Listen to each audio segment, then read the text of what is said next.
क्योंकि आज सेनेट में जब आप वहाँ पे मौजूद थे, जो तमाम तकारीर हुई हैं, चाहे लॉ मिनिस्टर की हो, डिप्टी प्राइम मिनिस्टर की हो, फारूक नाइक साहब की हो, उन्होंने 63A की तशरीह का हवाला दिया है कि वो तशरीह गलत की गई थी कि वोट गिना भी नहीं जाएगा। तो इसका मतलब कहीं ना कहीं उनकी बातों से ये लग रहा था कि शायद आप PTI के लोगों को तोड़ना चाहते हैं और बाद में उसकी, क्योंकि रिव्यू उसका मौजूद है, तो रिव्यू के जरिए फिर ये शायद आप चाहते हैं वजाहत सामने आ जाए कि वो तशरीह गलत थी और वोट गिना जाएगा। नहीं शहजाद, ऐसा नहीं था।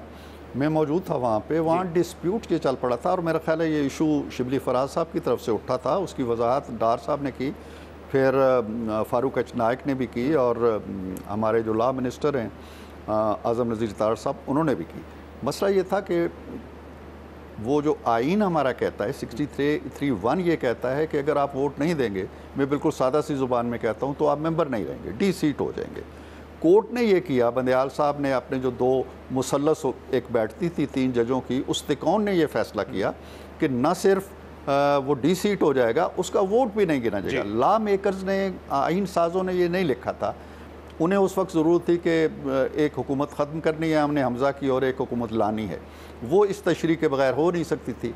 सो उन्होंने आइन साजी खुद कर ली। और तो आज जो बात हो रही थी वो ये थी कि ये चीज़ जो सुप्रीम कोर्ट ने कर दी है, इसको हम अनडू करेंगे। वही मैं कह रहा हूँ, उसको अनडू करेंगे। इस पे तकिया किया वो अनडू उस वक्त होगी जब कॉन्स्टिट्यूशनल अमेंडमेंट हो जाएगी, उसके बाद अनडू होगी ना, उससे पहले नहीं होगी। उसके अलावा एक लार्जर बेंच तशरीह अगर उसको तब्दील कर दे, यही दूसरा इसका ऑप्शन मौजूद है। अब मुझे बताइए कि ये अमेंडमेंट एग्जैक्टली क्या आ रही है, क्योंकि कल बैरिस्टर अकील मलिक साहब ने कहा 3-4 इसमें क्लॉजेज हैं जो हम लेकर आ रहे हैं, 3-4 ऑप्शन हमारे पास मौजूद है। एक एज के हवाले से है कि सुप्रीम कोर्ट के जजेस की एज 65 से 68 कर दी जाए। एक ये कि सीनियरिटी प्रिंसिपल को तब्दील करके पूल ऑफ जजेस में से किसी एक को चीफ जस्टिस अपॉइंट किया जाए। ये पैकेज में बहुत सी चीज़ें हैं और अभी फाइनलिटी की स्टेज पे वो नहीं गया। इस वक्त भी मीटिंग्स हो रही हैं, कल भी होंगी, इसमें PTI के लोग भी शामिल हैं। जो नेशनल असेंबली ने एक कमेटी बनाई है, इसमें वो भी राय दे रहे हैं। आज उन्होंने कहा है कि उमर अयूब साहब उस कमेटी में हैं और लोग भी हैं। सो हम चाहते हैं कि जो अच्छी बातें हैं, इसका मंबा और माखिज़ जो है शहजाद, मैं आपको बता दूँ इन तरामीम का, वो चार्टर ऑफ डेमोक्रेसी है जो हमने 2006 के अंदर किया था। हमने किया था पीपल्स पार्टी के साथ, और उसके बाद लेटर ऑन इस पे सब ने दस्तखत किए थे, इंक्लूडिंग इमरान खान साहब। वो भी इस पे दस्तखत करने वालों में शामिल है। इसके अंदर एक तो कॉन्स्टिट्यूशनल कोर्ट की हमने बात की थी कि जी ये, और दुनिया के बेशुमार ममालिक में कॉन्स्टिट्यूशनल कोर्ट की बात है।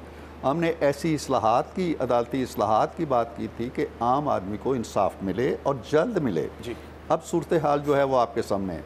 हमने ये बात भी की थी कि हमें एक ऐसा निज़ाम एहतसाब चाहिए जो नैब से हट के एहतसाब तो करे, लेकिन ये जो विच हंटिंग होती है ये ना हो। ये वो चीज़ें थी। इरफान साहब, मामला ये है कि उस चार्टर ऑफ डेमोक्रेसी की ही रोशनी में फिर 18वीं तरमीम भी, 19वीं तरमीम भी आई। तो उसके कुछ मैं फैक्ट्स बता देता हूँ जो कि रज़ा रब्बानी साहब ने अपनी रिपोर्ट में लिखे थे कि 77 मीटिंग्स हुई थी कमेटी की, 385 घंटों की डेलिब्रेशन के बाद वो डॉक्यूमेंट आया था। इस वक्त मामला ये है कि आपको एग्जैक्टली नहीं पता डॉक्यूमेंट क्या है, क्योंकि आप कह रहे हैं वो फाइनलिटी में नहीं गया है। बैरिस्टर अकील मलिक साहब कह रहे हैं 4-5 ऑप्शन मौजूद हैं। राना सनाउल्लाह साहब को कल तक नहीं पता था अमेंडमेंट क्या आ रही है। जब इस खुफिया तरीके से आप लेकर आएंगे विदाउट डेलिब्रेशन, तो फिर इसका 2 मकासद नजर आते हैं। या तो ये कि आप एज बढ़ाकर जो मौजूदा चीफ जस्टिस हैं उनको एक्सटेंशन देना चाहते हैं, 3 साल के लिए मजीद रखना चाहते हैं, या आप जजेस के पूल में से किसी एक को चीफ जस्टिस बना के सीनियरिटी प्रिंसिपल को तब्दील करके आप किसी का रास्ता रोकना चाहते हैं। ये तासुर जाता है। देखें शहजाद, अगर आप हिस्ट्री में जाएं तो जजेस का जो तरीके इंतखाब था, जो इस वक्त भी हाई कोर्ट में राइज है कि आप 3 में से 4 में से किसी को भी बना सकते, अभी बनाया है एक खातून चीफ जस्टिस बनी है। यही प्रैक्टिस थी सुप्रीम कोर्ट के अंदर। इसको हमने नहीं बदला, पार्लियामेंट ने नहीं बदला था, इसको बदला था खुद एक जज साहब ने, सज्जाद अली शाह ने, अल जिहाद केस के अंदर। उन्होंने एक सीनियरिटी का उसूल बना दिया, अगरचे वो 7वें नंबर के जज थे खुद, और वो खुद बैठे रहे, फिर वो उसी लपेट में आ गए और रुखसत हो गए, और तब से ये बन गया जी कि जो सबसे सीनियर हो गई, ये हमारा बनाया हुआ उसूल नहीं था, पार्लियामेंट का नहीं था। हमने एंडोर्स कर दिया इसको 18वीं तरमीम में, तो आपने 18वीं तरमीम के अंदर, और फिर 19वीं के अंदर जो हमने शिकें डाली थी कि जजों के इंतखाब के हवाले से पार्लियामेंट का किरदार क्या होना चाहिए, उसको डाइल्यूट कर दिया है इन्होंने। जो कल बिलावल साहब ने भी कहा कि हमारे कनपट्टी पे पिस्टल रख के वो अमेंडमेंट करवाई जी, वो पिस्टल रखने वालों में वैसे नून लीग भी शामिल थी, क्योंकि उस पर इफ्तिखार चौधरी साहब के साथ आप खड़े हुए थे उस पर के 19वीं तरमीम आए, उसको तब्दील करें। पीपल्स पार्टी का तो कहना बनता है हमारे गुनाहों की फहरिस्त बड़ी तवील होगी, लेकिन अगर हम गुनाहों का कफ़ारा आज अदा कर रहे हैं और निज़ाम को ठीक करने की कोशिश, देखिए मैं आपको बताता हूँ कि IG साहब जेल खाना जात से हमारी एक मीटिंग हुई और हमने कहा जी कि एक आम कैदी जो सेशन जज से कत्ल के इल्ज़ाम में या किसी भी इल्ज़ाम में फांसी की सज़ा पाता है, उसकी अपील कब जाती है हाई कोर्ट में? उन्होंने कहा जी एवरेज 10 साल, एवरेज 10 साल जुल्म है। हाँ, लेकिन अच्छा, दूसरा देखें, आप ये बात मानेंगे ना कि ये चीजें तो डेलीविजन से प्रॉपर्ली डिस्कस करें, मीडिया पे डिस्कस हो, आप लोग डिस्कस करें और फिर लाएं, लेकिन मेरा ख्याल है सब कह रहे हैं कि फाइनलिटी में नहीं, लेकिन कल पास हो जाएगा। बरसों से ये इश्यूज जो हैं ये क्या आपके सामने नहीं है? नहीं सर, मुझे नहीं पता उस बिल में क्या है, स्पेकुलेशंस ही है। आपको ये नहीं पता 60,000 मुकदमात पड़े हुए हैं यहाँ पे? आपको नहीं, उसकी अमेंडमेंट क्या आ रही है? मेरी गुजारिश सुन लेना, अमेंडमेंट्स की नोक पलक जो है वो ठीक हो रही है, वो कल सामने आ जाएगी और वो कोई ऐसी चीज़, आप कह रहे हैं कल सामने आके कल पास भी हो जाएंगे, तो पास उसी वक्त होगी ना जब उसे तायद मिलेगी। नहीं मिलेगी तो नहीं होगी ना। अगर मैं मुतमईन हूँ, अगर मेरी पार्टी मुतमईन है, अगर एलाइज मुतमईन है और उन्होंने उसको देखा है किसी हद तक, उनके साथ डिस्कस हुआ है तो ठीक है। दूसरी बात मैं ये कहने लगा हूँ कि दुनिया में भी अब अगर सीनियरिटी जो आप कह रहे हैं जी कि तीसरे चौथे नंबर को हम बना सकते हैं, यही प्रैक्टिस थी हमेशा, ये बदल गई बीच में और जजों ने खुद बदली, हमने नहीं बदली थी। अब मैं आज देख रहा था अमेरिका के कानून आइन को, अमेरिका में इस वक्त जो चीफ जस्टिस हैं इस वक्त भी वो डायरेक्ट आए, वो कभी सुप्रीम कोर्ट में रहे ही नहीं। जी, और वो ताहयाती होते हैं एक तरीके से, और वो ताहयात होते, और वो उस वक्त आए जब 25 साल का एक सीनियर जज काम कर रहा था ऑलरेडी, वो प्रमोट नहीं हुआ।